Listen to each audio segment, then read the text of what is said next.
Hello, HM Sheep. You know me. I'm Dr. Dan Dew. Now, looky here.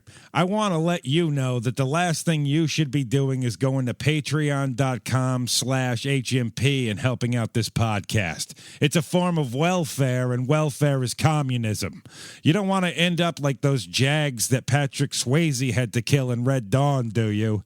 I mean, sure, you'll get an extra bonus podcast each month, be an executive producer, or even get an exclusive t-shirt, but why? These guys are a bunch of lazy, shiftless morons with nothing to recommend them. They also refuse to bend their show to my will and turn it into a full hour-long discussion of why Agents of S.H.I.E.L.D. should be our national television show. So whatever you do, don't go to patreon.com/HMP and throw your hard-earned money their way. It only helps keep this monstrosity of a podcast on the internet. And as Mama Dew always said, she said to me, "You've always been a disappointment, Dr. Dan Dew, and I cry myself to sleep every night." But she also said, "You only ever look out for number one." I'm Dr. Dan Dew. Burning Hades! Somebody once told me the world is gonna roll me. I ain't the sharpest tool in the shed. She was looking kind of dumb with her finger and her thumb in the shape of an L on her forehead. Well, ladies and gentlemen, welcome to Hero Movie Podcast, your greatest source for superhero movie discussion in the multiverse. My name is Adam Portrais, and I'm joined by Sean Keenan. Heidi remembers when Smash Mouth was cool. And Bruce Leslie. Are we reviewing Shrek? Oh, if only we were reviewing Shrek. Did Shrek have a comic book that we know about? It was based on a bookie book. On a bookie book? Is that what you're calling them now? A picture book, maybe, but not really a comic. No real comic connections. Oh, sorry, Shrek fans. No good.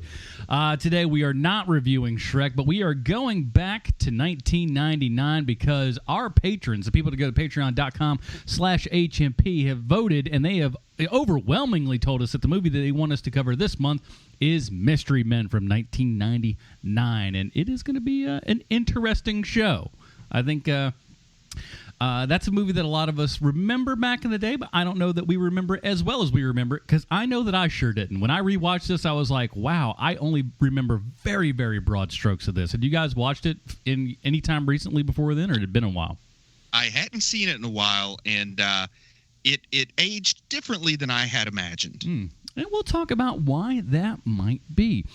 First of all, I do want to say this is the first time that we've kind of come back. We recorded 2 episodes when Bruce was down for Heroes Con and everything. So we do have a couple emails to get to. We'll get there in a second.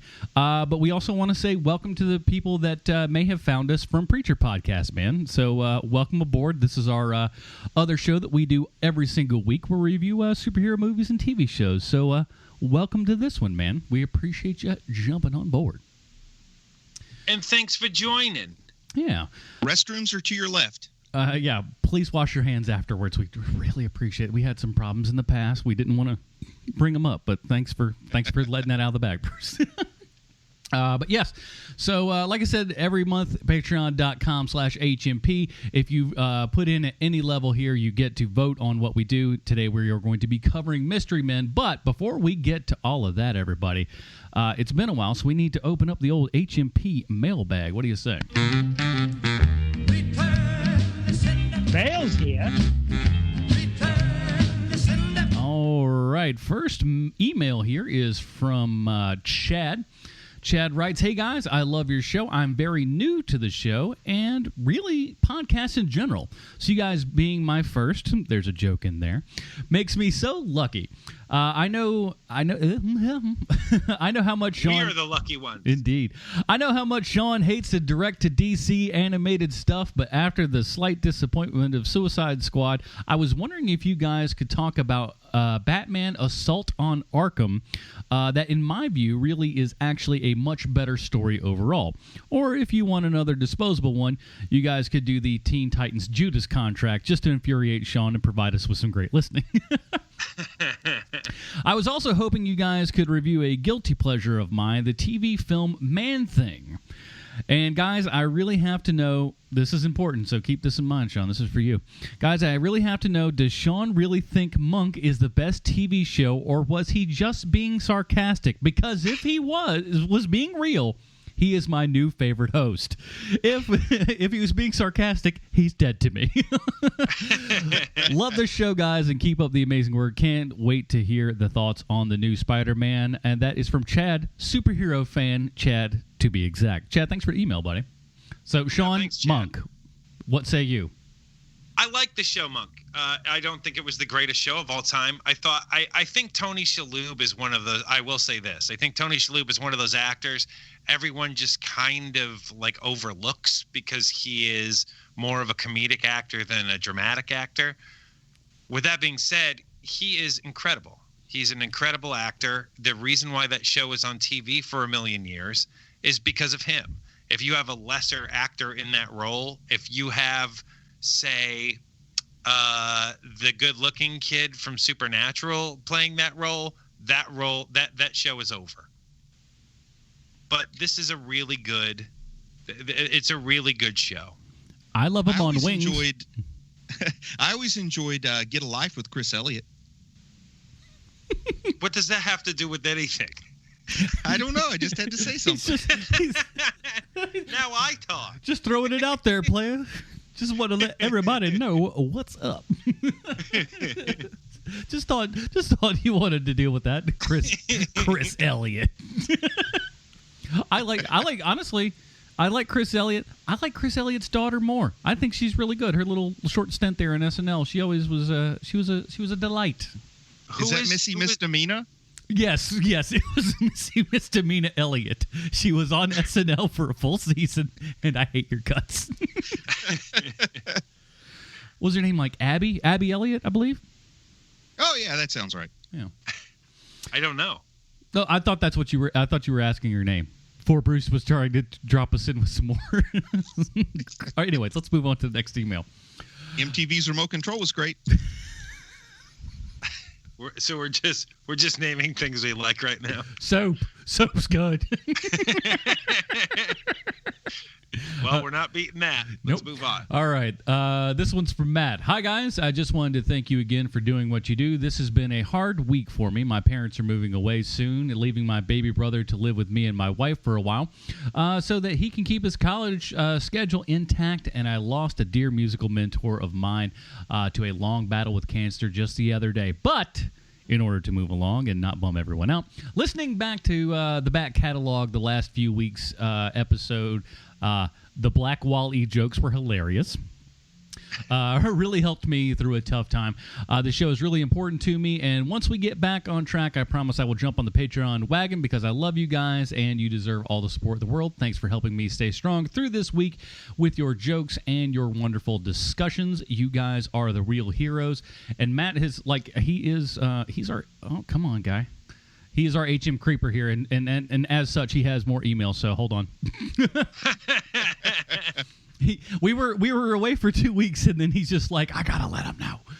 Hey, guys, I hope you took my last email to heart. Mine are great, blah, blah, blah, blah, blah. Sean, the Indian pizza place manager from Spider-Man 2, is not the bad guy's second in command. He's Uncle Monty. I forget what we were even talking about. Snickety Lemon or what? The unfortunate stuff. Yeah, Lemony Snicket. Yeah, he's Count Olaf's second in command guy. Uncle Monty is what he writes. I love that guy. I love him. I could yell at you about how wrong you are, but that's a simple mistake. I've matured enough not to drag on stuff longer than the initial point out. Hey, it's all about learning. So Bruce, you feel like you've seen Seth Green as Shaggy because he has a fairly big role in Scooby-Doo 2, which if you haven't seen it, I'm shocked because you're you and you have kids. Also, Adam, if you decide to read these on the air, please just say that I sent you a few emails and you're compiling them, which I am. Blah, blah, blah, blah, blah. I think he's got, one more here. HM Creeper again. I just listened to your first Flash episode. Please have Bruce or Sean read on from here. Too late. Forgot. How dare what's his name that emailed your show accuse Adam of being carried? How dare you, SOBs? You all work so hard on this show, but I know Adam is truly the backbone of the show, without whom there could be no show. You're the greatest and all deserve praise. Yada yada yada. Thanks again for the best, Matt from Florida. Matt, trust me, anyone that kind of poo-poos on me, I get it. It's fun. It doesn't bother me in the least. I'm cool with it. Good. Thanks for the backup, a-hole. I was just like... Keep them coming. Keep the Adam bashing coming, emailers. Well. Yeah, I don't remember that email. Was it something particularly rough? No. I think it was probably just one of our regular, jabs. Just how it's like Bruce is great, Sean is great, Adam, well, you're there, kind of things. Right. Sort of deal. Which our is latest funny Tom Dinger has a little fun with me, so what comes around goes around. Yeah. Now, do you have that? Because I don't realize it. Maybe it's been a while. Yeah, I've got it. Let's go ahead and do that. Give me just a moment. I'll pull it up. Well, while you're doing that, I'll go ahead and close the HMP mailbag. And if you, yeah, gee whiz. Bale's here. And as always, you can always email us at heromoviepodcast@gmail.com. And if you do so, we'll read it on the air. Even if you're like Matt and you email us 15 times within the last 2 weeks, we'll put them together and we won't call you out on the air or nothing. We'll just pretend like it's all one thing. So, it is what it is. So I'm going to vamp a little while longer here. Sean, what'd you do for your weekend, buddy? Was it fun?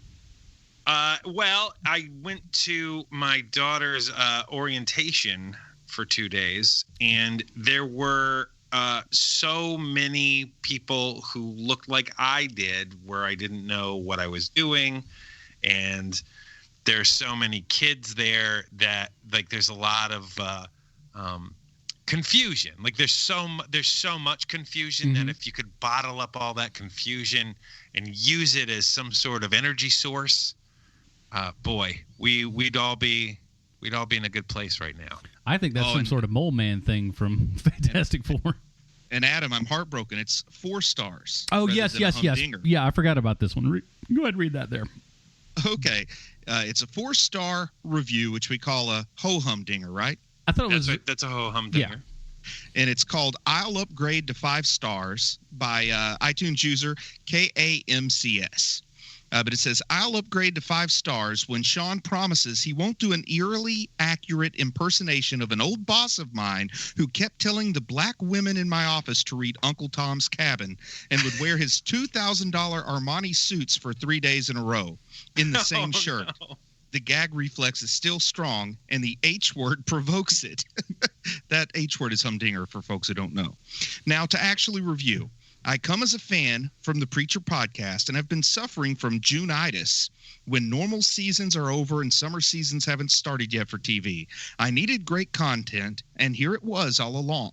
I seem to agree with Sean about 85% of the time. It's probably because I'm 15% less attractive than Kirsten Dunst. Oh, no. Adam does a great job. Oh, no. Adam does a great job of creating a completely new vibe than he has on the Film Find, and I think it takes a lot more talent to be successful in 2 different styles of shows covering overlapping material than the other reviewers might realize. And juice, I mean brunch, pronouncing things doesn't matter. So Bruce does a great job with his knowledge and his boundless enthusiasm for superheroes.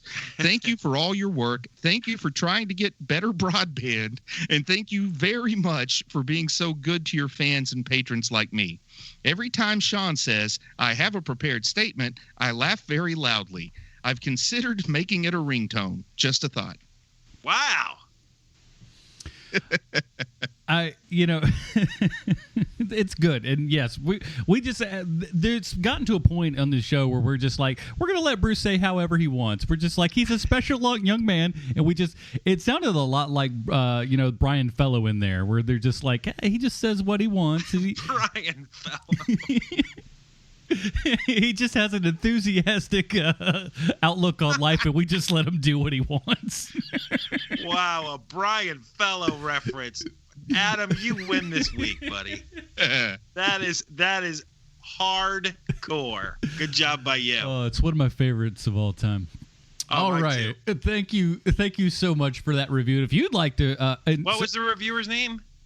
Cam CS or something like that. Well, Cam CS, you made my week by saying you're thinking about making that a ringtone. That's pretty awesome. Now tell him just you for won't... old time's sake, just say, read Uncle Tom's Cabin Tour. Hey, you should read I can't even say it right. You should read Uncle Tom's Cabin. I think you said I love that Harriet Beecher Stowe myself.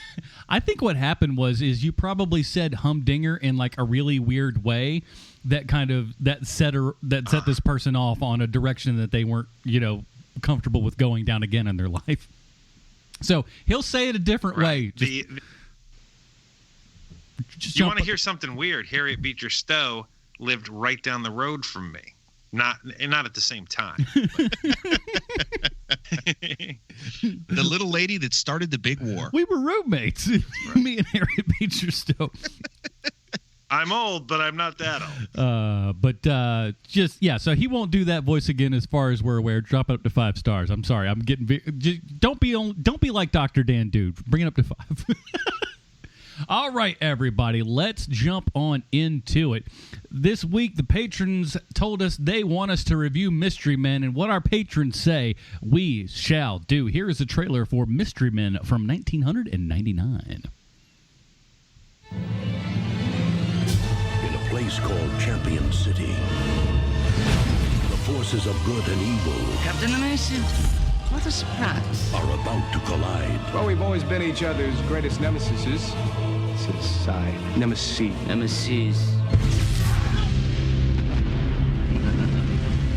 Now, with the city's one true hero missing, Captain Amazing is in danger. Kaboom. who will step forward You again, wannabes. to answer the call of justice? Don't mess with the volcano, my man, because I will go Pompeii on your butt. Oh, golly. They've been waiting for this moment The city's in peril, Lucille. all of their lives. Butch needs his vest back. Well, it's my vest, too. I bought it for him. But now that their time has come, I'm a superhero, too. What's his power? they're going to need all the help they can get. You gotta find a lot of superheroes really quickly. State your name and power. PMS Avenger. I only work 4 days a month. Is there a problem with that? No. I am the Waffler. Waffle Man! Am I too late to try out? Sorry. You're in. Wow, my first mission, and we're gonna rescue Captain Amazing. Here we go. Universal Pictures presents We need to talk about your plans. I'm going to kill you. Right, that's the part that really doesn't work for me. a new league of heroes that step to a different beat. Well, I am a ticking time bomb of fury. I don't find you threatening at all.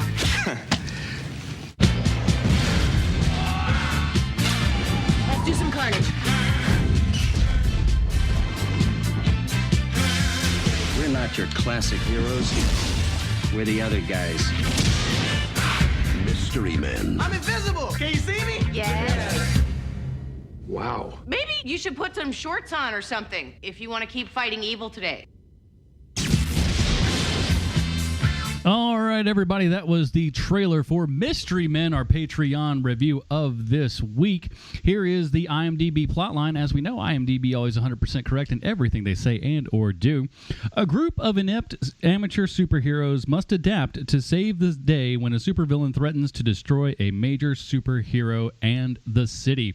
This is directed by Kinka Usher, starring William H. Macy, Hank Azaria, Janine Garofalo, also Paul Rubens. You got Greg Kinnear, Jeffrey Rush, Eddie Izzard, and I like to call him pint-sized Sean Keenan, Ben Stiller. I like that name for it. Man, I get it. I'm not even kidding. I get it like twice a week. Yeah, he does. Like, if you guys have not seen Sean in person, but here's the thing: if he'd have grown up, for Sean, this is a question for Sean here. Yeah. Which one of us is William H. Macy, me or Adam? Don't make me choose, Bruce. Please don't. Because I think Adam's Blue Raja. Yeah, I want to be the shoveler. Then you be the shoveler, Leslie. A guy who puts on some silly fake accent and really wants to be something that he's not, yeah, that's more like me. Oh, buddy. He's trying, God bless him. And I'm the guy that ignores my family for silly hobbies. This is true. We are the Mystery Men, everybody. Now, I know a lot of people out there think, Mystery Men, what is this? I don't know that this is related to anything, and that's why we have our good friend Bruce Leslie to give us the old comic book connection. Well, you're going to hear me talk a lot about a character who doesn't appear in the movie, because the Mystery Men are supporting characters created by Bob Burden that appeared in his Flaming Carrot comics. The Flaming Carrot was the centerpiece. He was a founding member of the Mystery Men, and the Flaming Carrot's origin story is not unlike my own. He was challenged to read 5,000 comics in a single setting for a bet, and as a result, the man suffered brain damage and immediately appeared afterwards as the Flaming Carrot. The Flaming Carrot's costume consisted of a giant carrot for a mask with a perpetually burning flame atop the head. In the mask, the Flaming Carrot has been known to store a few items, most notably a nuclear pogo stick. Now, the Flaming Carrot usually wears a white shirt with red pants and, for some reason, flippers on his feet. And, of course, it's the obvious reason. The flippers are there in the event he would ever have to swim, which, by the way, he never does. He also employs a few other non-essential items, which somehow manages to make them into weapons. He wears a utility belt, and in his utility belt, he has sneezing powder, silly putty, playing cards, a soap bubble pipe, and he also has some plungers that he uses when he needs to climb walls. He's used this equipment of his to capture what have been called battle clones of Hitler's boots, which were sentient footwear that tried to take over the world. His infamous phrase is "ut," and inexplicably, women seem to be attracted to him. Dr. Heller is a good friend of Flaming Carrot as well as the Mystery Men, and he is the creator of the flamethrower in the Flaming Carrot's mask. Now, the Mystery Men had some names in the comics that movie fans will recognize and some that they won't. They included the Shoveler, Mr. Furious, Jackpot, Screwball, Captain Attack, Bondo Man, Jumping Jehoshaphat, Red Rover, the Strangler, the Spleen, the Metro Marauder, Hummer, Discman, Star Shark, and Zeke. To the best of my knowledge, there was never a Bowler, Blue Raja, Sphinx, or Invisible Boy in the comics. Now, the Shoveler was a ditch digger named Stan Belarski, and he actually had a sentient shovel that spoke with a Shakespearean flair. Mr. Furious was a car repo man in the comics, and he would get so angry about crime that he would become impervious to bullets. The Spleen, well, he's pretty much what you see in the movie. He can break wind with gas that's so toxic that those in its path pass out. He got this power in the comics, not from a gypsy, but from a chemical accident that mutated him into what the comics described as a genetic hippie.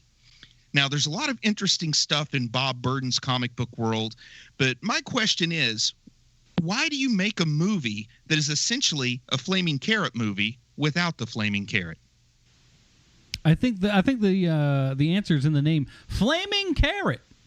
Yeah, they thought I can tell you they thought it was too weird. So they were like, hey, let's get rid of the main character of this book and use all these hilarious sidekicks here. That feels a lot like, the guy that wanted to make a Superman movie without a cape and where Superman needed bodyguards and starring Nick Cage. Like, sometimes people, you wonder why they want to adapt the property when they clearly don't think it's very good. You're right. That's kind of Burton's whole deal, though, man. He's just that one wasn't Burton. That was that Peters guy. Well, it's all Bob Peters is it's still the same thing for all the. Oh, stuff, you're right. though. I'm sorry, Adam. It is John Peters. Yeah. Sorry. Yeah, so, he was the one that said we can't have a cape and he has to fight a polar bear. Yeah. Yeah. So he's a fancy boy, he is. And now he's fought tons of people, if you'll all remember. I want you all to remember that. He is a cage fighter. He's a BA if there ever was one, and he's coming for you and your family, so watch your neck. And he was a hairdresser. And a hairdresser. Well, yeah, it all stems from the hairdressing, to be frank. Do you know how many ladies I had to slap for not tipping me enough? Excuse me. I used to do Streisand's hair. Smack. So yeah, man, the year is 1999, and we're in a weird place with comic book movies, man, because we've gone off the ledge of Schumacher's Batman, but we are yet to hit the renaissance that is the X-Men movies. Yeah, this had to go into production before comic book movies took a serious turn for the good. So I feel like the last influence that would have been about when this movie was being made was Schumacher. Now, the director of this movie, and we'll kind of get to some of the stuff about this guy and kind of why he was what he was. But his name is Kinga Usher. I don't know if that's his real name or not. It seems to be, but parents are weird, I guess. He doesn't have any other real proper directing credits, nothing movie-wise. Turns out he's actually a commercial director. The biggest thing that you probably remember him from was he was the guy who did the first Taco Bell dog commercial back in the day. Oh, okay. So he did, and if you go through YouTube, you Google his name, throw it into YouTube and stuff, you'll recognize a decent amount of his commercials. I mean, he's not quite the level of Michael Bay, who's in this movie, who he was friends with and got obviously some work for the Got Milk ad, which Michael Bay was the initiator of the Got Milk ads. So he did a Got Milk ad with like a magician and a hat where he pours out the milk and all the old people are like, lock the doors, they're going to beat this magician to death. He directed that one. So, but prolific commercial director, but this is the only thing that he did as far as film goes. And when you listen to his audio commentary on the DVD, which I've listened to most of it, he seemed to have liked the idea of all of this, but supposedly he was just like, there's too much just junk going on. I'm going back to directing, 1-minute commercials that are fun. Yeah, I do like the Wikipedia entry for Kinka Usher because it says his feature film debut was 1999's Mystery Men. After that, he did not return to feature films, but continued to work on other projects such as a Bridgestone ad. Like, that's almost verbatim how it goes. And something. Well, I don't. Have you guys done any of the back matter on this movie where you like how problematic this movie was? No, man. This will all be news to me if you share. I got little bits. So first of all, the first thing you got is that Ben Stiller and Greg Kinnear hate each other. So much so, in fact, that Ben Stiller tried to get out of doing this movie. Oh, wow. Well, if I were the producer, I know what kind of call I would have made. What kind? I would have said, okay, next, who wants to be Mr. Amazing? I'll take anybody. Send somebody over from Central. It's not a demanding role. I'm going to keep Ben Stiller, and I'm going to send, what's his name, back to daytime basic cable. But don't forget, though, Bruce, is that Greg Kinnear is actually a bigger bankable star at this point than Ben Stiller is. Like, Ben Stiller had done a couple of indie movies and, like all the cool kids knew who he was. But it's not like your parents knew who he was at that point. Yeah, but like I say, it would have been an easy call for me, given that I say what I want. I don't know. Hindsight's 40/40, whatever. I do me. You know what I'm saying? Hey, I really liked that show that Ben Stiller had on Fox. I can't remember the name of it, but I liked it. It was very cleverly titled. So that's the first problem, is that Ben Stiller cannot stand Greg Kinnear. Greg Kinnear can't stand Ben Stiller. Ben Stiller's trying to get off the show. Next thing is that because you have so many comedians in this movie, everybody wants to give their 2 bits for the comic tone of this movie. So everyone on the set is sort of argumentative about how, look, it should be like this. No, it should be like this. And you have a first-time movie director who wants everybody to like him, just absolutely losing control of the set. And so you have what would start off as like, small arguments and disagreements would start blowing up, to the point where people are yelling at each other on this set. So you have that as well. You have the problem of tone with this movie. Where is the line? Is it funny? I mean, are you going strictly comedy here? Are you trying to go comedy drama? Are you trying to make fun of the genre of comic book movies, or are you making a comic book movie? Things like that. And also, just to wedge in some reason behind my decision making, Something About Mary was a year before this movie. Yeah, I mean, Ben Stiller is a big star. Without a doubt, Ben Stiller's big, but he's not Greg Kinnear at this point. Greg Kinnear, had when was it As Good as It Gets? Is it right? It's about this era, yeah? It's right around that time. So he was starting to kind of get more, again, as we were talking in the pre-show, which is available at patreon.com/HMP, that Greg Kinnear got a lot more clout than he probably deserved, much earlier in his career. Right. And yeah, he was probably, of the two, definitely seen as the bigger star, who had the most star power, if you will. Right, at that point. Because Greg Kinnear can open movies. Ben Stiller is getting there, but not quite there yet. Now, now those reports are interesting, and I'm much more obliged to believe those, because obviously in hindsight, you're always willing to put on some rose-colored glasses. How many more sight, metaphors can I throw in there? But he on the Kiga, whatever the heck his last name is, on the director's commentary and everything, he, at least depending upon when he recorded this, has fairly decent memories about it. He whatever happened, he's either glossed over in his mind or did not know was actually a thing, or it's just straight up lying. Because I'm over the third. Because the way that he's going about it's just like, oh yeah, well, he talks about how there was a lot of improv and stuff on set. Ben Stiller and Janeane Garofalo were always having a back and forth, but according to him, it was a more friendly back and forth. But now, granted, they work together. Ben Stiller and Janeane Garofalo are, they work a lot together, right. So they can do that. And you've been in the room before with people who are creatives, mm-hmm. and arguments are going to happen when you have two creative people in the same room, and it has nothing to do with personal stuff. It's literally just, look, this is what I think is going to work best. Right. And when you don't have someone at the helm saying, all right, guys, let's rein it in. This is, enough of this. Let's get back to the reason why we're here. Things start spiraling out of control. And I know that this movie cost $60 million or thereabouts. It's mm-hmm. right around there. I don't know if that's how much money they had going into it. I'm wondering if they threw more money at it later because they needed to. And I have to think that such a big part of the budget was the cast. I mean, without a doubt, man. Because recognizable they're even folks in reusing small old roles. Batman sets on this movie. I think you're right. And no, I Batman know plots. they are. They literally were recycling Batman and Robin sets. I think it is Batman and Robin.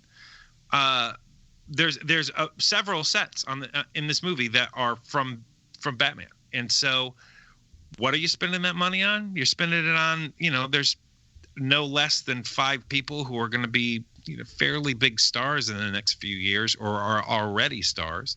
They spent $5 million on Dane Cook. Man, they sure give him a lot of trailer time for a guy that is not in the movie for more than he is in the trailer. Yeah, it's one of those things. And when you saw the trailer, which by the way, back in 1999, you were bombarded with that trailer, boy. And mm-hmm. But yeah, he featured highly in it, and it just feels like somebody had something to do on the inside where it was just like, we've got to promote the crap out of this, We got to open strong because we're not going to have a long run. Well, I don't know. It was really bizarre, but that was like his first real big foray into mainstream kind of stuff. And like I said, it is weird because as much as you see it in the trailer, you remember back going, oh yeah, he had a pretty decent part in that, didn't he? Nope. But when I look at this movie, and I don't want to give away too much about how I felt about it, but I do feel like it probably should have been better than it was, given a recognizable cast, decent amount of money, actually really good source material. So for me, I kind of maybe lay, for lack of anyone else to blame, maybe I lay whatever blame I may have at the feet of Kinky Usher. I think so. If you know what, I'm just going to start giving my feelings towards this movie. All right, if you guys are okay let's with roll that. on. Oh yeah. So all of the building blocks are there for a movie that could be great, but you have to make a decision on what type of movie you're making. Are you making something like The Tick, or are you making something like Batman 66? Or are you making like a Schumacher? Are you making fun of the Schumacher Batmans? Like that sort of thing. What kind of movie are you making here? The problem that I have with this movie, and I had with it back then too, is that this movie consists primarily of dad jokes. And yet I still didn't laugh. That's why I'm blaming the director. And now, so I can speak to that a little bit, having listened to the majority of the director's commentary and everything. He seems like a guy who loves a lot of dad jokes, because he talks about very specific things that they were either going to cut out and didn't, or things that they decided to put in later that were, your favorite thing, Sean, when he's throwing the forks at the dartboard and everything, the cat out of nowhere that doesn't belong anywhere near that scene. He was just like, like a production intern or something added that into the edit, and he was just like, yes, let's keep that. Like, he was on board with that, and then adding fart sounds and all that kind of stuff. That was his bag. And Mr. Usher went to the mat fighting to keep in the scene where the skunk comes out of the bushes and humps Pee Wee Herman's leg for no real reason. Interesting story on that one. That was actually written back before the people who wrote the current script were there. I forget who he said that those people were, but they had written a lot of stuff. Most of it got thrown out, but that they specifically kept from the early draft, that they pretty much threw everything else away, kept the skunk humping scene inside of it. Should have been my favorite scene, but wasn't. If there was any scene that Bruce was going to totally love the joke of, it was literally that one moment right there. Yeah. When they dropped the ball on that tells me there was a problem.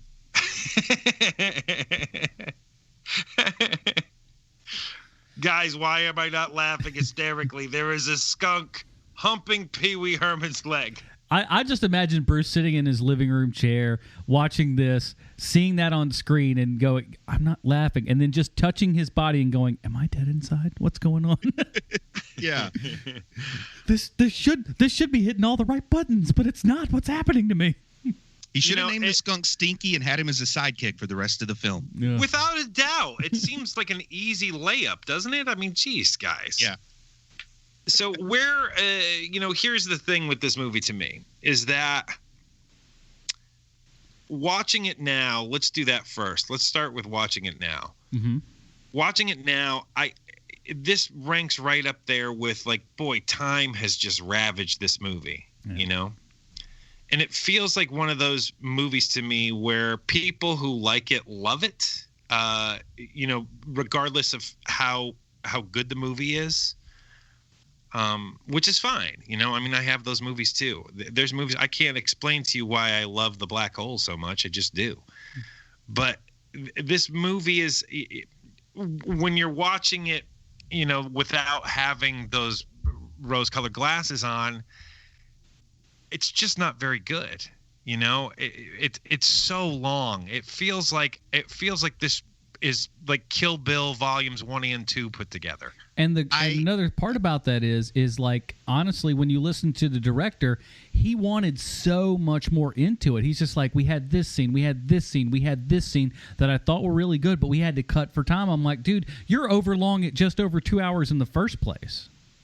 And, I'll say that I have a feeling the whole time I was watching this, I had a feeling that it was either made 5 years too late or 5 years too early.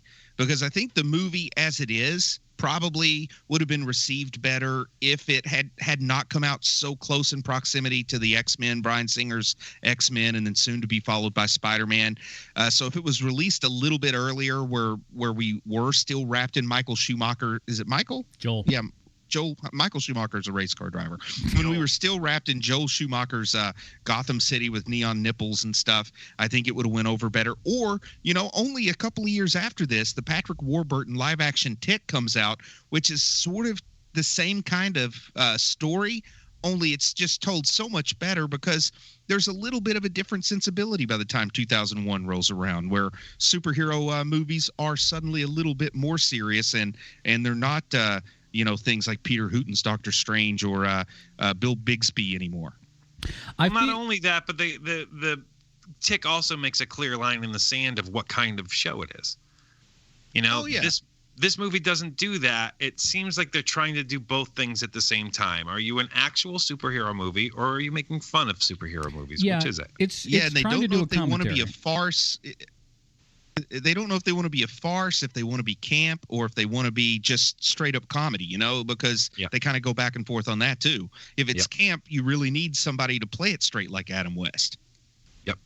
Or Patrick Warburton, who plays it pretty darn straight in The Tick. But to hilarious effect. I think you're right, though. Yeah, if this had been like a 2007, this would have made go a ahead, lot. Adam, I'm sorry. That's okay. I feel like had this been like, you're right, like maybe like a 2007 or something, where they have a little bit more time to have comic book movies become what they are today and really start have that kind of. Because I feel overall it is trying to be a little bit more of a commentary from what I kind of gather from everything, what little bit of research I've done on it, but it doesn't quite belong where it's at. It's like it's at a. You're right. I think it's really at a bad time in '99.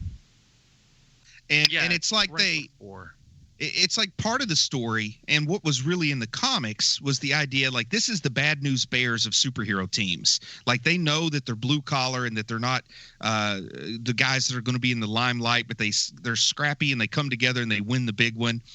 But in this movie, sometimes it's like they're supposed to be the little guys that we relate to and root for. Then we're supposed to be laughing at them rather than with them or rooting for them, you know. And then at other times, we're supposed to be impressed by like how awesome they are. It just seems to be a little bit inconsistent in what its objective is. And it does feel like three scripts, you know, at least three scripts being kept together, you know, one part of script A, one part of script B, one part of script C, and then of course the skunk humping. We kind of live in a funky middle world with this as well, to where the majority of these people, if you go, you know, the Shoveler, Hank Azaria's character, Captain Furious, whatever they're horrible names, by the way. You can't really remember them other than the Shoveler because he's obviously just got a shoveler. Blue Raja, you know, all these cats. Sphinx. But the problem is that with these guys and stuff, the majority of them don't really have powers per se. And so at that point, you're also kind of going, well, I guess it's just like a real people can be superheroes kind of thing. And then that totally gets broken by the time that you have the Invisible Boy truly go invisible. So it's just like, what kind of world are we living in here? Is it a true fantastical world where people have powers? Or is it a totally, normal world where people are just playing pretend? And then we've also got the bowler with telekinetic control over a bowling ball that's haunted by her dead father. I mean, so they do bring the magic into the normal world where they can't make up their mind. Is this a normal person in a magic world story or a magic person in a normal world story? You know, you kind of feel like at first they want to go kick-ass where average people want to be heroes and they're no good at it, even though this does predate kick-ass. I'm using that as a reference point. Or do they want to go like Watchmen, where it's a whole bunch of unpowered people, but then the one person who truly has power is so distinct from them all that it causes a problem in and of itself? But it feels like, okay, we're going to sort of set up the rules that nobody really has superpowers here. But then when we run out of ideas, we're going to go ahead and bring in people with superpowers, like more than one of them.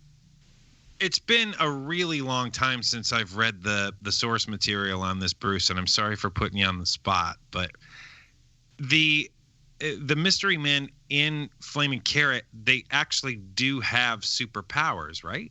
Yeah, I mean, the only one who doesn't have a superpower is the Flaming Carrot, at least to the best of my recollection. But, you know, the Spleen has his power. Mr. Furious is bulletproof. The Shoveler doesn't have superpowers per se, but his shovel is a sentient shovel that is sort of like the Excalibur of shovels. Like, it is the best weaponized shovel that could be imagined. I always imagine the Shoveler as sort of like Green Arrow, where they don't say that he has superpower. He's just super adept at his shovel. Well, they take it a step further, and he discovers a magic shovel somehow. So he does have a magic shovel. Like they do. That's great. To the best of my recollection, I haven't read every issue of these comics. You know, they've been around since 1979, published erratically under different, distributed by different imprints and such. But to the best of my knowledge, it's like the central character, the Flaming Carrot, is the only one who doesn't have superpowers. He's just mentally ill. Right. From reading too many comics. That's what I seem to remember. I can't remember this either. Did the creator of these books, did he like this movie? He didn't, right? I think he liked it because he really hadn't written much Mystery Men in a while. And I think it kind of was a little inflow of cash. But as far as what he thought specifically of the movie, I don't know. He gets a writing credit, I believe, even though I don't know how much he actually wrote. but it's more than just an inspired by, based on, story by credit. I think he gets a co-writing credit on it. Oh, nice. So he probably doesn't. If he doesn't like it, he probably keeps it to himself and acts like he likes it. I'll put it this way: at least IMDb, he's just listed as creator.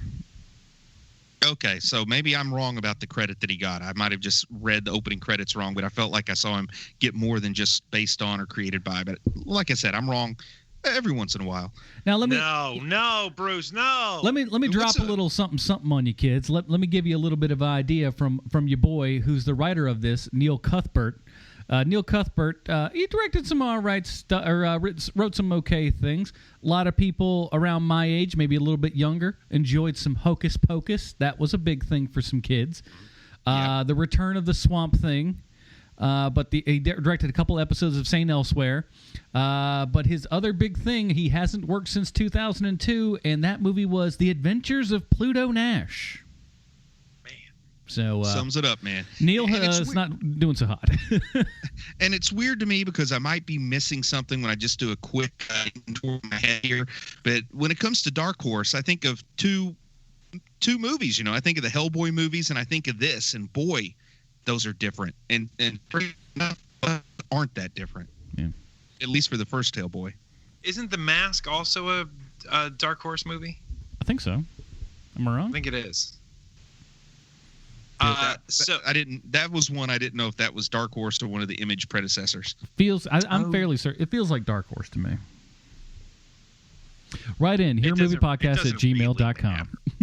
And I mean, this one was produced by Dark. All right. Universal. Bruce, call us back again. You're kind of going in and out. We'll vamp. All right, I'll do that. But look, here's the thing. This movie is interesting because for me, it's kind of like I sort of dig what they're doing, but at the same time, it's like the second you feel like you really like it, they do something else that's super 90s, and it's like, ooh, yeah, that's a no good. Yeah, just having Smash Mouth and that actress Claire Forlani in your movie. I'm back. Is that good? Yeah. Very good. Just having Smash Mouth and Claire Forlani in your movie immediately tells me, oh, this was made in the 90s. I like her a lot, though. Me too. I think she's great, and Yeah. I think she's adorable, and I can't hear her British accent when she has an American accent. Yeah. But I mean, come on.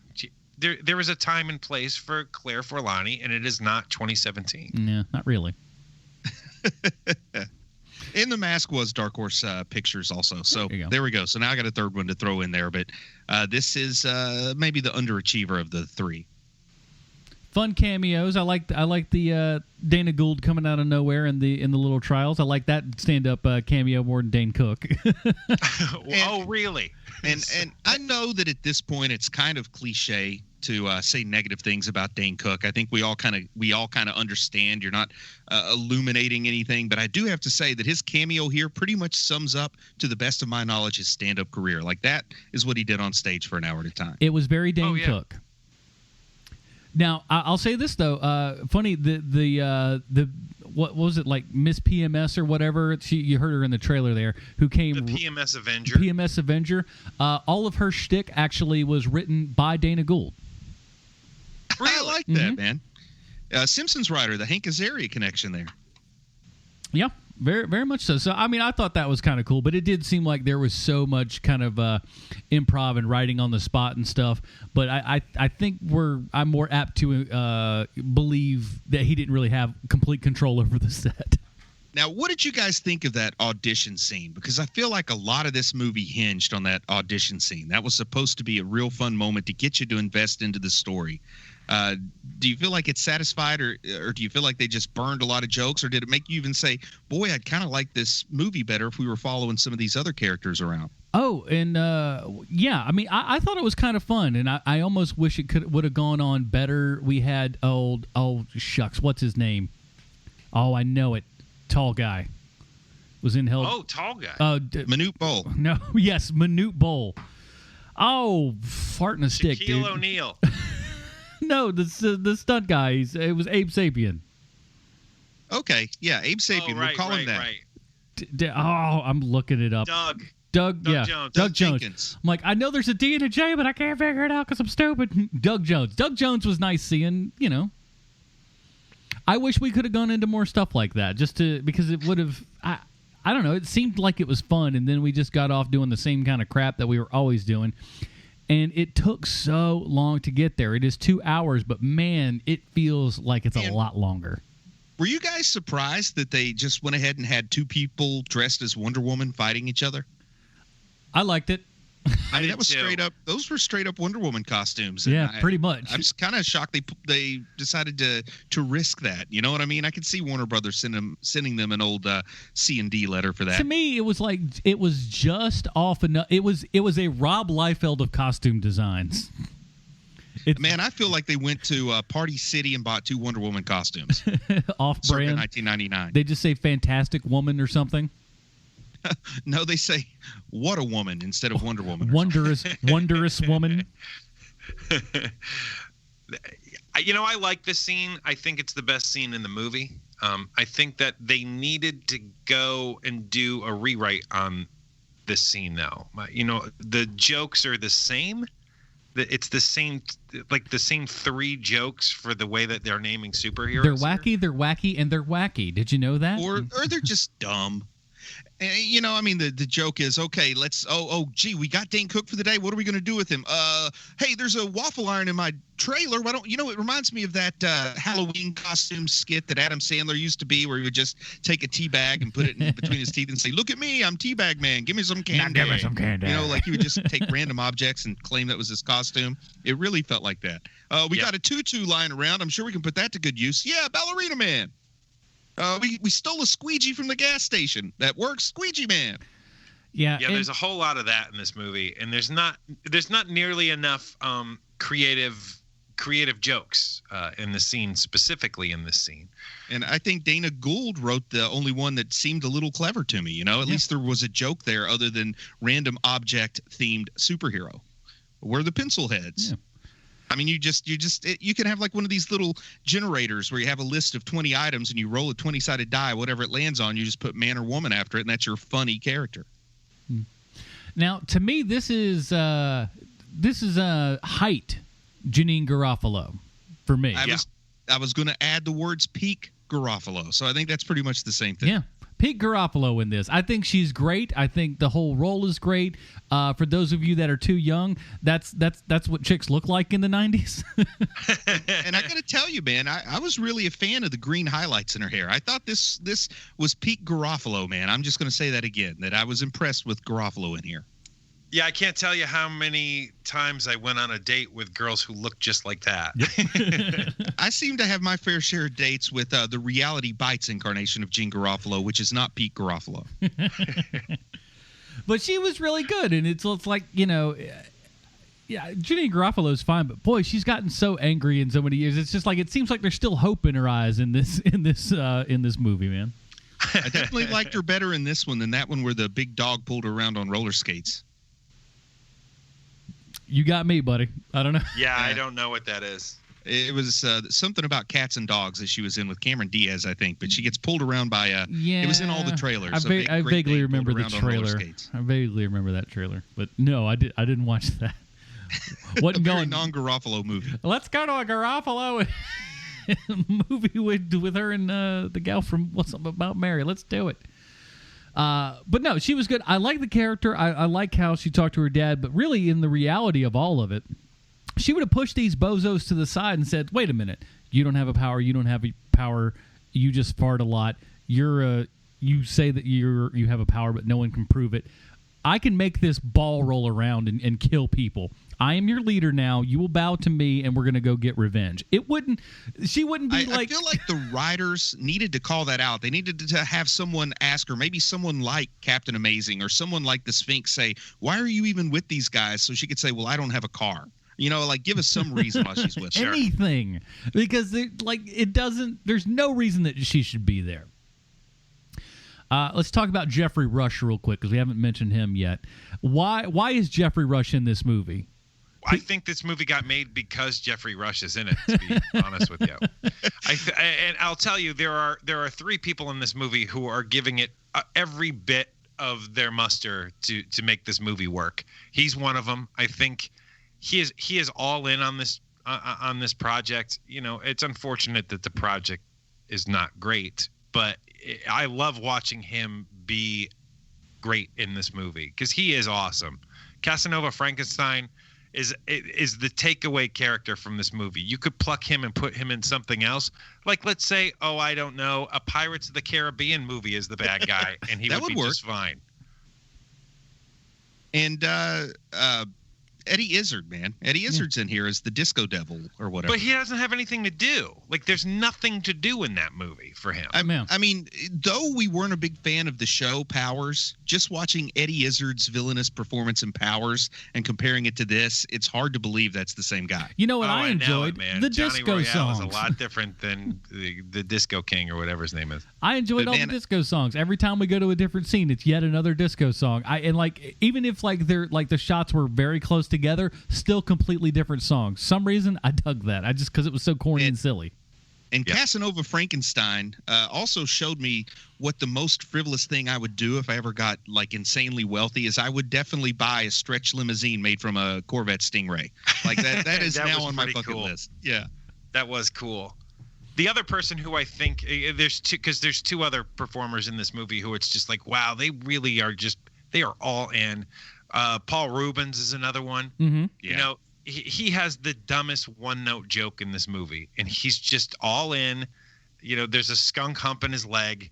He's constantly asking people to pull his finger. He's disgusting in every way a human being can be disgusting in this movie. He's almost got that you can't look at him too. That he's almost that he's almost too disgusting to where you're looking at me like, oh God, this is just gross. Yeah. He needed to be one layer of slime down. Yeah. But he is, he is giving it his all. And you have to, for me anyway, I really enjoy watching actors who are like, look, I don't believe in this project, but I'm going to give it everything I have. And I believe he was method, you know? Now, I'll tell you who gets away with having probably the best time on this entire thing, and that's Kel Mitchell, man. Kel Mitchell got to hang out with so many of these people and have one-on-one scenes with them. That if you were that actor, I just think that would be a blast of a time. It's just like you get your own stuff, you know, with everybody. You got Paul Rubens, which I'm sure he grew up with Pee Wee Herman, you know, because he's around my age. So he grew up with Pee Wee Herman. Then you get a scene with him. You get scenes with Stiller. You get scenes with all these big dudes. I don't know. To me, that would have just been really cool to he looks like Cisco. I'm just glad Kel got a role instead of Keenan. You know, because I feel like I've seen a lot of Keenan since Keenan and Kel went off the air, but I haven't seen much Kel, so it's nice to see him. No, you'll hear a bit of Kel at the end of the program. Don't worry. Mark me down for Team Kel. Oh, yeah. Man. And you know that there had to be at least one person that when Kel shows up for the job, they're like, oh, man, I thought we got the chubby guy. Crap, I wanted the fat dude. No, he's off making Fat Albert too. Darn it. Oh, well. Now, I know one of our patrons mentioned this, so we've got to mention the man, Tom Waits. Oh, man, when I saw that he was in this movie, I did not remember him being in this movie. And talk about I won't just say necessarily that he's an actor that doesn't belong anywhere near this project, but he's a pop cultural icon that seeing him in this movie just gives it a little bit more special feeling. We need a man who sounds like he gargles rocks in the morning. Who do we got? It just seems like the oddest choice of a lot of odd choices that were made in the casting here. He seems like he may be the oddest, but he actually, you know, he does a good job. But he does do a good job. I'll say this. I thought something that was very interesting on how all the weapons and stuff that he goes through and devises and whatnot are all non-lethal. I thought that was a cool little twist that, you know, normally don't see in these kinds of movies. And when the guys with the guns came up, they laughed at him just like, well, what is this? Now they're trying to also squirrel their way out of it. But they're like, hey, what do you need guns for? You don't got any powers? What's wrong here? And then all the weapons that they get are non-lethal weapons. I thought that was kind of a neat little twist to put in there. Yeah, I thought that was good. And that is different from the comics, from the source material. And the source material, the mystery men tend to kill more people than the more powerful counterparts they have, just because that's kind of the only way they can win is to play dirty. Let's see. I like how Ricky Jay tells us he's not a magician. He's just a PR guy. And as soon as, he introduced the Shrinkinator that shrinks people's clothes, I knew, okay, so we're going to see this used on a room full of women, and they did not disappoint. Mm-hmm. Of course. The other person that I think is giving like every bit of the performance is Hank Azaria. Hank Azaria is so, not that he's great in this movie because it's a movie. He doesn't have a ton to do, but I think that he, again, is giving it his all. I love that he has a British accent while he's Blue Raja, but when he's not Blue Raja, he does not have an accent. But he's got his backstory all laid out and everything. He knows, like, he's made his own origin story. I love it. Something I want to point out, too, is that I know that Hank Azaria is magical with voices, and I know that he probably could have done an even more convincing British accent, but he gave us like the Simpsons version of a British guy, not only because he works with the Simpsons, but the character Blue Raja probably would be a little bit more pompous, and I thought that he gave a great performance, which sounds weird to say, but with a few touches of subtleness that the other performers didn't have that worked well for me. It was my favorite character. I'm just glad he didn't do a poo. At least he didn't do a poo, right? At least he didn't do a poo, right? I mean, I know. And when you hear the character's name is Blue Raja, if before you see the movie, your expectation's going to be a poo. But no. What do you want to bet that they were trying to push for that for him too? That's why they got him. Yeah, I like the idea that he comes in and says, well, but then it was part of the British Empire. So there was an Imperial Raja who was the governor who was actually British. I like how he really goes to great lengths to explain his name instead of just going with it. And the Skull Dad calls him a fruit. Just like that. Yeah. But I will say this though, I really thought it was almost so good it was out of place. But like the scene with Blue Raja and his mom and everything, I thought that was a really sweet scene. Yeah, where she finds out who he is and just like and just goes, well, we're gonna let's go down and get the real good silverware and everything. I don't know, I really liked that. I thought that was a sweet moment. It's not. Look, the movie isn't all bad. I mean, there are good things about it. I mean, the lady playing his mom was no Aunt May from the original Spider-Man movies, but she was good. What was her name? Emily Harris or something like that? Oh man, yeah, that was Rosemary 2 weeks Harris. ago for me. There's no way I'm going to remember that. Rosemary Harris, I believe.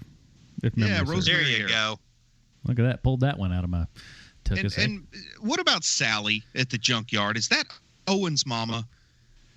No, it is not. Okay. No, she's very similar, but no. I can't remember if she was dead or not by this point. I would venture to say she was actually dead. I would think so too. I'm just looking at that lady and thinking, how does it feel when you get that phone call that you're being cast as the hideous, cruel old woman? Like, there's no way she's getting any role other than hideous, cruel. Like, she can barely speak. She has some sort of speech impediment or something. I mean, that they're not calling her for her acting skills.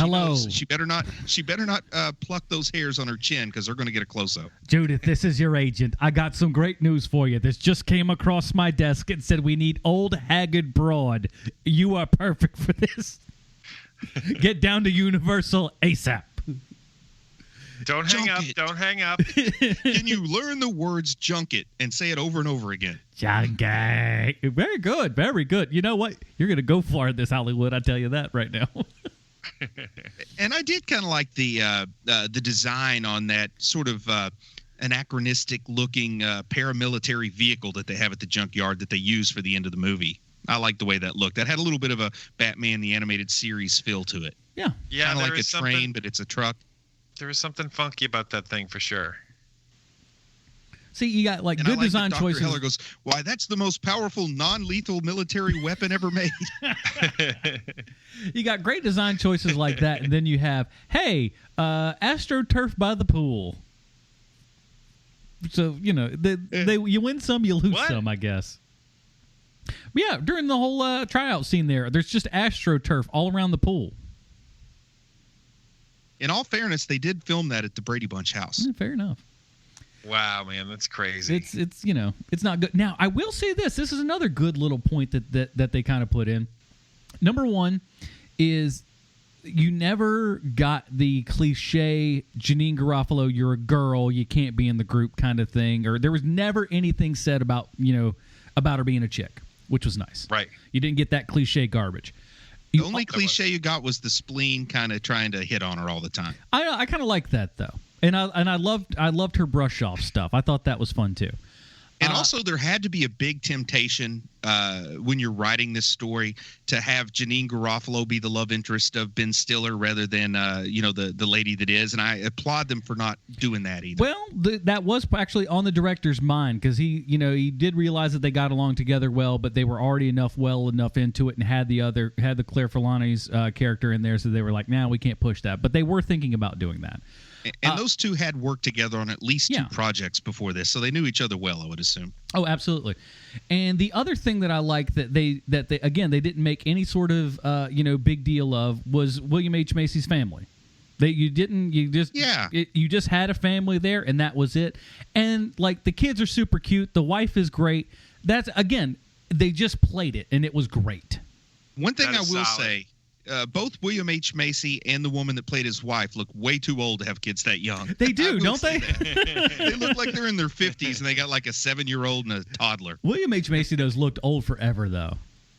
Like That's true. He's kind of stated that he's been 50 for about 30 years at this point. Very true.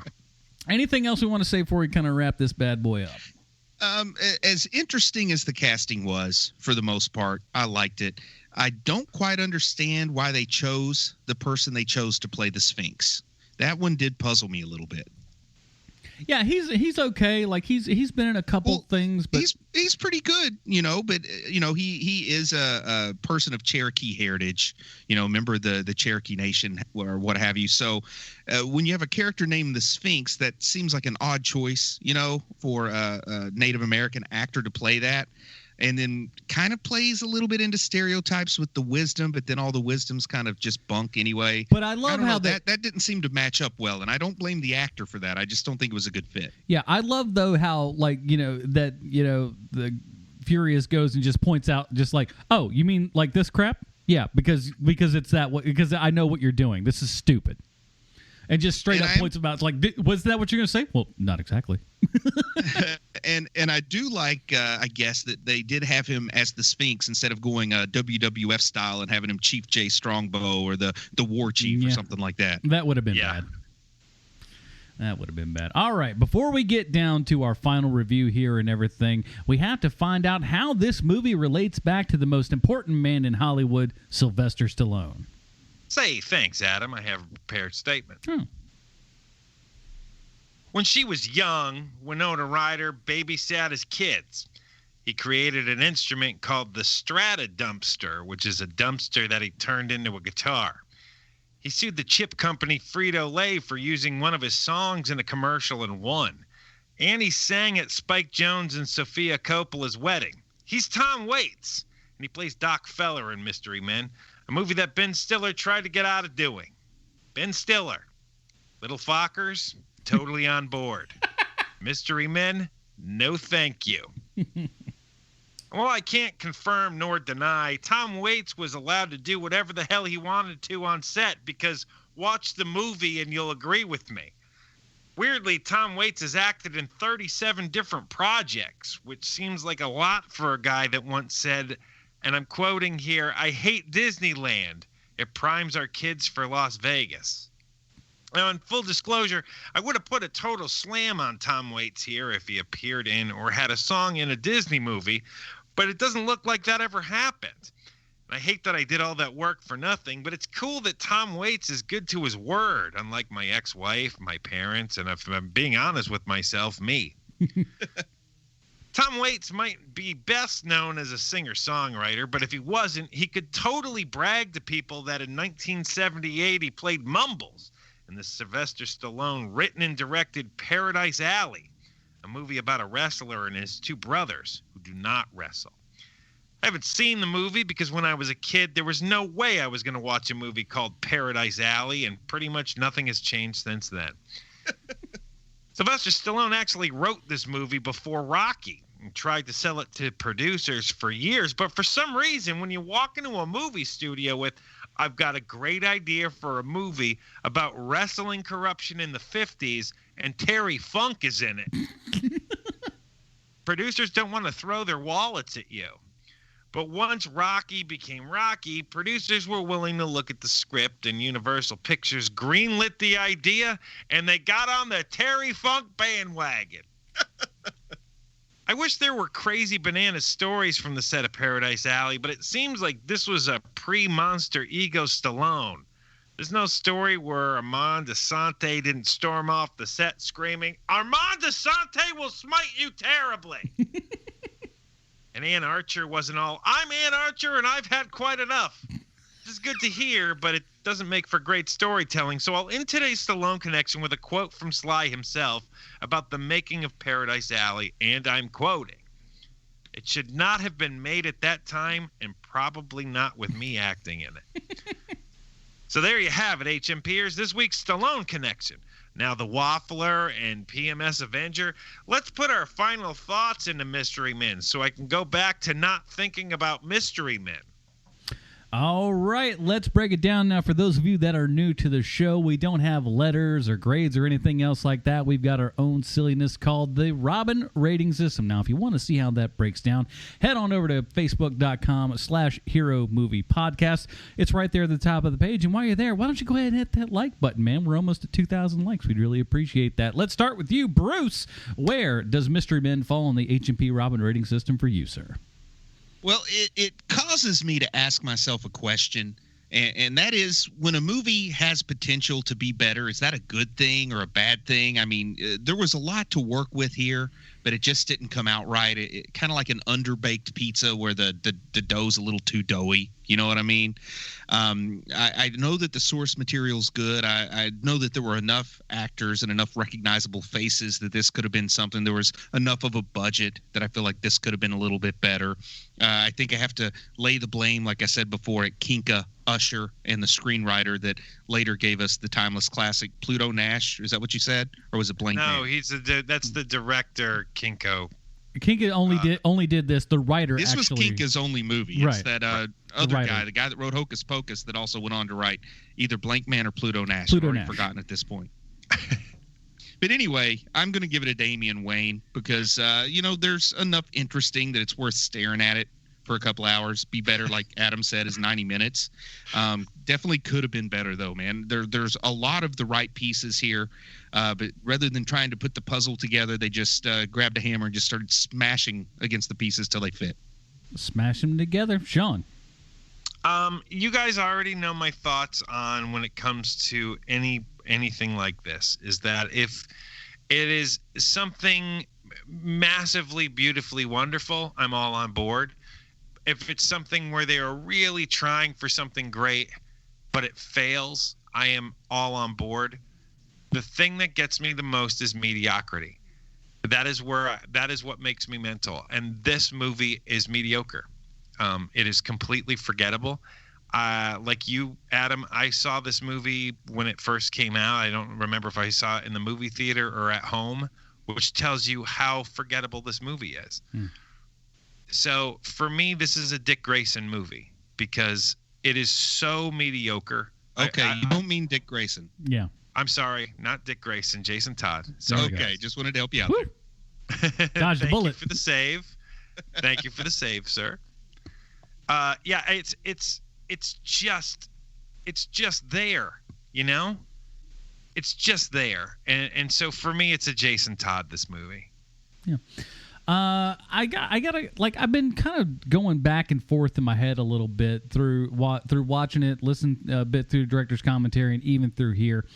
Because my initial thing says go Damien, kind of right there in the middle and everything. But there is something about it. There's enough small elements in it that I'm going to give this a barely Carrie Kelly. So, it's for the time and place that it was. And if you can put yourself in that era and not bring anything that you have today, you'll be okay. I think this is a movie that a lot of us look back on, and I know that I did before we rewatched and everything, a movie that we look back on and we think is a lot better than what it actually probably was, or doesn't age as well. So what I would suggest for those of you out there that remember liking it and everything, go to YouTube, Google the trailer. It's a good trailer. Watch the trailer, have fun, and walk away with your memory. Don't go watch it again because it's probably not going to hold up to what your memory of it was from back in, late 99. So it's a very tentative Carrie Kelly, but but it's between that and a Damian Wayne. So, but they're on the same level anyhow. It's a little bit convoluted, but whatever. All right, so that is it for this week. But guess what, kids? Next week we got a big one. We got a very, very big one. He has finally come home. Spider-Man Homecoming. We finally have Spider-Man in the Marvel Cinematic Universe. Early reviews from people are saying it's great. We are excited, and we're going to be bringing it to you next week because, hey, we'd be silly if we didn't. I mean, we're going to get a lot of downloads from that. It's kind of what we do. It's why we made this thing. Yeah, exactly. Yeah. Like, we love the retro stuff, but, boy, we love the new stuff, too. So we'll definitely be doing that next week. In the meantime, Bruce, where can we find more of your work on the internet, sir? Hey, just go straight to Amazon, man. Chubby Wizard, Wrath of the Manticore, the ebook, the paperback, they're still out there waiting to be read. And, of course, there's Dragon in the Needles, ebook, paperback, audiobook, all available. And, hopefully by this time next week, I'll be telling you guys about the Chubby Wizard audiobook. So stay tuned. Fancy. Mr. Keenan. You can find me at Hero Movie Sean on Twitter. Also, I do this other podcast called Preacher Podcast. It seems to be pretty popular. Mm-hmm. You should listen to that. And I'm on there with these two guys and another guy.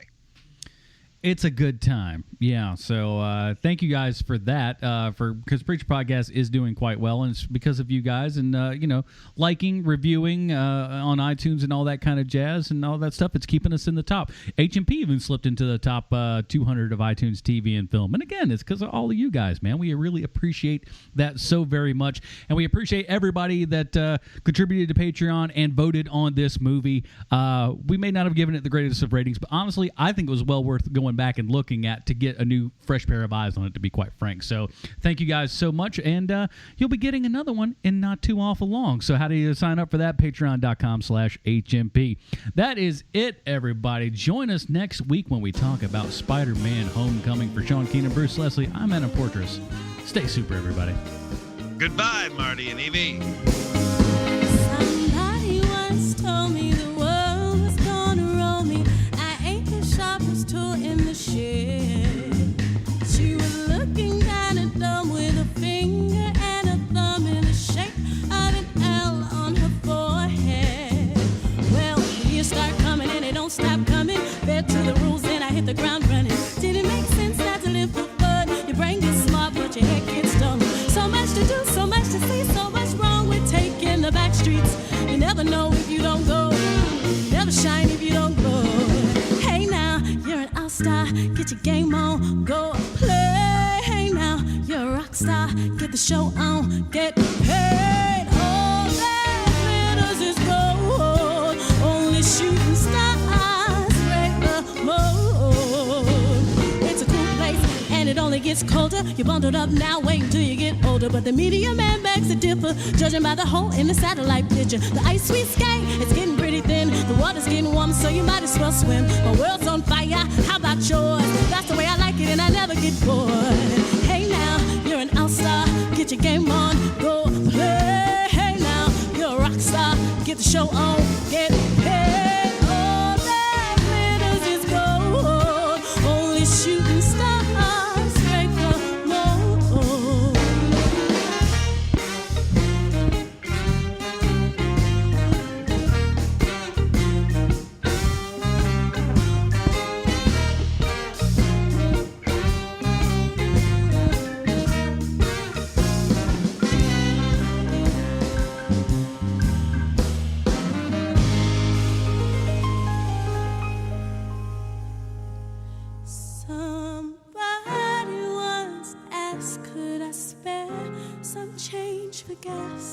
I need to get myself away from this place.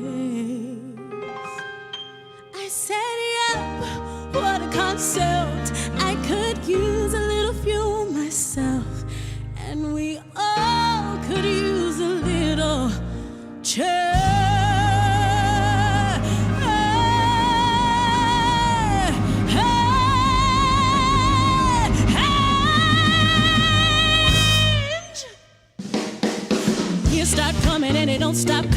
Fed to the rules and I hit the ground running. Did it make sense not to live